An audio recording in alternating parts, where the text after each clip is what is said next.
Hello to all my story lovers. Welcome back in Storytime channel. I'm Pallavi reading interesting stories for you. Today I'm reading The Sword in the Stone. Let's go through it. King Arthur, famous in the legend and history as one of the bravest and noblest kings of Britain, grew up as an orphan youth before destiny intervened in the form of his protector and guardian, Merlin the magician, to reveal his true identity to the people of Britain. Now let's go to the story. In ancient Britain, at a time when the land was invaded by wild barbarians, the good and the noble Lord Aurther fought them bravely and drove them away from his land. The people made him king of Britain and gave him the title Pendragon, meaning dragon's head. King Arthur Pendragon ruled Britain wisely and well. The people were content. But very soon the king died. It was thought that he had been poisoned by some traitors. There was no heir to the throne of Britain. The powerful lords and knights who had been kept under control by the King Arthur now began to demand that one of them should be crowned King of Britain. Rivalry grew amongst the lords, and the country as a whole began to suffer. Armed robbers roamed the countryside, pillaging farms and fields. People felt unsafe and insecure in their own homes. Fear gripped the country, and lawlessness prevailed over the divided kingdom. Nearly 16 years had passed since the death of Lord Arthur. All the lords and the knights of Britain had assembled at the great church of London for Christmas. On Christmas morning, just as they were leaving the church, a strange sight drew their attention. In the churchyard was a large stone, and on it an anvil of steel, and in the steel a naked sword was held, and about it was written in letters of gold, "Whoso pulleth out this sword is by right of birth King of England." Many of the knights could not hold themselves back. Fancying themselves as future kings, they rushed to the stone and attempted to draw the sword from its steel anvil. They pulled with all their might, but none of them could so much as move the sword. Obviously, the man who might draw the sword and prove himself to be our rightful king is not amongst us this morning, said the archbishop. However, every man who wishes to try his hand at drawing this sword is free to do so. For the next few days, he who draws the sword will be crowned king. And to celebrate the appearance of this magnificent sword and prepare ourselves for the arrival of our future king, we will hold a magnificent tournament on New Year's Day. On New Year's Day, a great number of young and brave knights gathered to attend the church service. After that, they met in the field nearby to participate in the great tournament. Dukes and counts, earls and barons and knights crowded onto the field. Among them was Sir Ector, a noble knight. He was accompanied by his two sons, Sir Kay and young Arthur. Kai was his own son who had been recently knighted. Arthur, whom he had brought up as a foster son, was actually an orphan whom he had raised as his own child. The good Sir Ector loved both his sons dearly. As Sir Kai was preparing to join the tournament, he realized that he had left his sword behind at home. Hastily, he summoned his younger brother and said to him, Arthur, you want me to win this tournament, don't you? Then you must help me out. Take my horse and gallop home as fast as you can. Get my sword and rush back here at once. I'm going, called Arthur, rushing off at once. You shall have your sword sooner than you think. As he rushed past the church, a glint of steel caught his eye. The blade of a sword shining brightly in the morning sun. The sword was mounted on an anvil on top of a block of marble, right in the middle of the churchyard. It was the magic sword in the stone, but Arthur knew nothing about it. All he saw was a sword that was available for taking.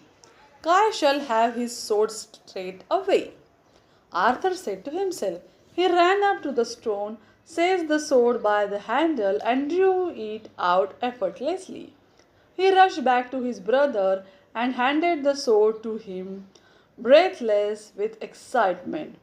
You are back very soon, Sir Kai said to him. But hey, this is not my sword.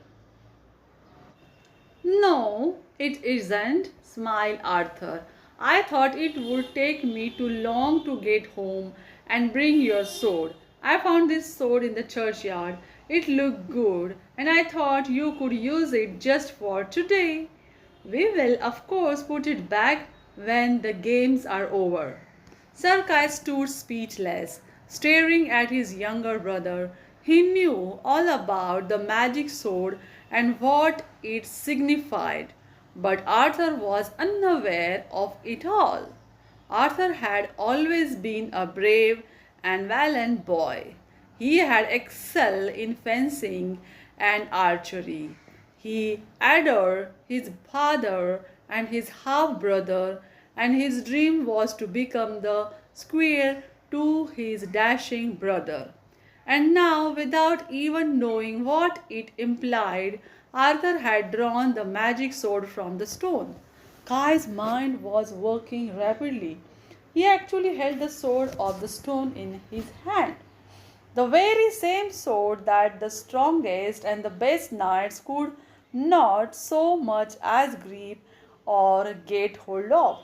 Sir Kai seized the sword and ran to their father, leaving a bewildered Arthur behind him.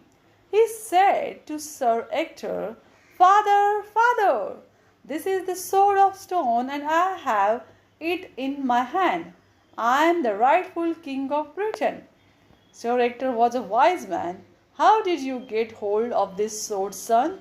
He asked his eldest born. What does that matter?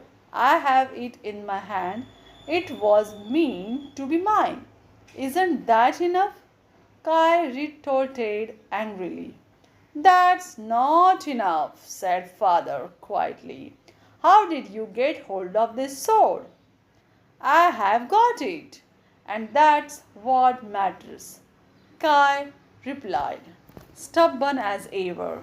Well then, come with me, Sir Ector said, and led his son inside the great church, which was now empty. Taking the holy book from the choir, Sir Ector said to his son, Swear on the holy book that you drew the sword from the stone. Sir Kai lowered his eyes. He could not face his father now. How did you come by the sword, son? Sir Ector asked him once again. Arthur brought it to me, father, said Kai, still with his eyes lower. Bring Arthur here, and let the three of us go to the churchyard. Sir Hector told him, we have to know the truth about this. Soon the three of them were at the churchyard. Put the sword back on its anvil, Sir Hector said to Kai.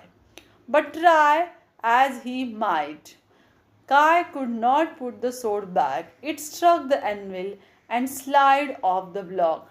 Arthur saw what was happening and thought that his father was angry with them, and because he thought the sword was stolen, Sir Hector had always told his sons, what matters most for the knight is integrity, being honest and truthful at all times, on all occasions. Arthur stepped forward impulsively. Here, let me put it back, he said, and taking the mighty sword from his elder brother, he thrust it back on the anvil, and it slipped in neatly. I assure your father, I did not steal the sword. Kay needed a sword urgently, and I did not want to keep him waiting. Rather than ride all the way home, I decided to take the sword which I found in the churchyard, and see it's back in its place now. I fully intended to put it back in palace after the tournament. And glancing at his brother, he added, I am sure that is what Kai would have told me to do, wouldn't you, brother? Sir Kai did not speak a word. All right, Arthur, I believe you, said Sir Hector.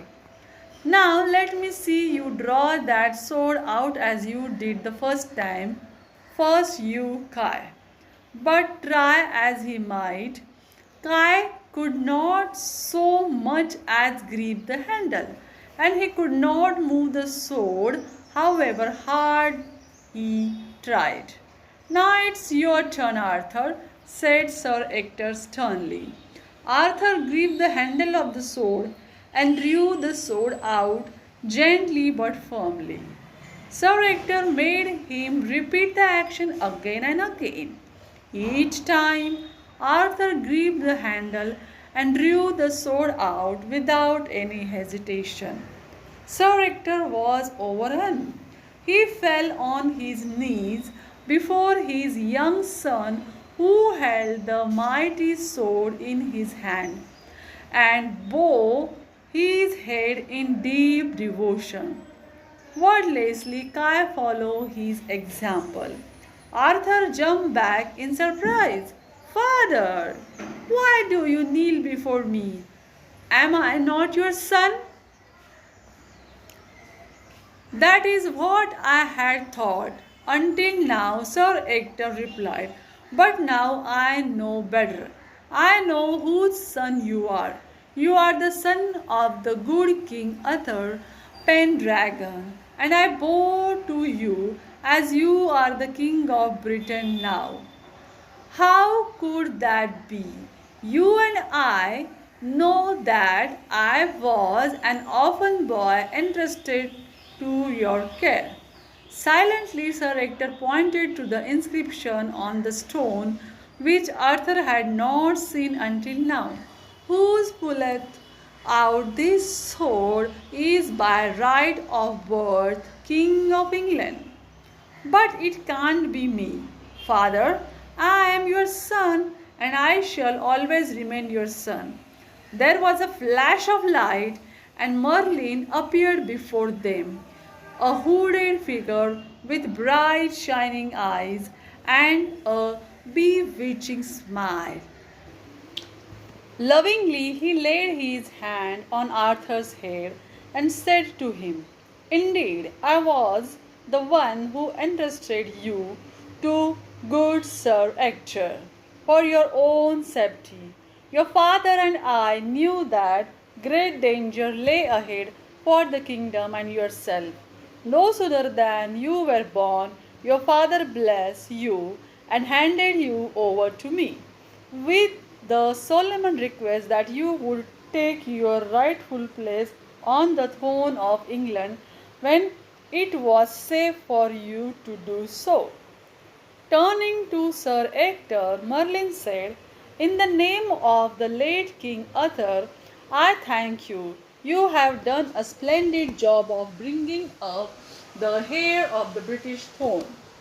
Now you must inform the Archbishop and your fellow knights of all that has happened here. I shall await your return."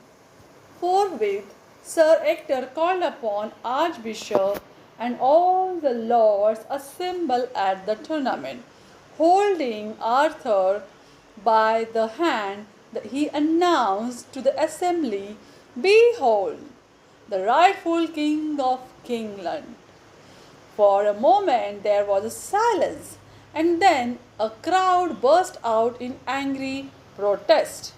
"How can we believe you? Who is this unknown boy? Where did he come from? How is he any better than one of us?" The Archbishop took them all to the churchyard. The entire assemblage watched in awe as Arthur intrusted the sword in anvil and drew it out effortlessly. Some of the lords and knights also tried to draw the sword, but failed to do so. Again and again, Arthur drew the sword from the stone before his people. Each time cheers went up, and each time more and more knights drew their swords and held them high.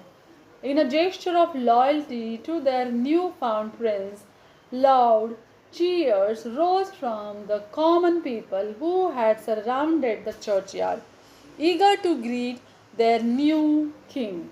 Now Merlin stepped out of the shadows and addressed the crowds.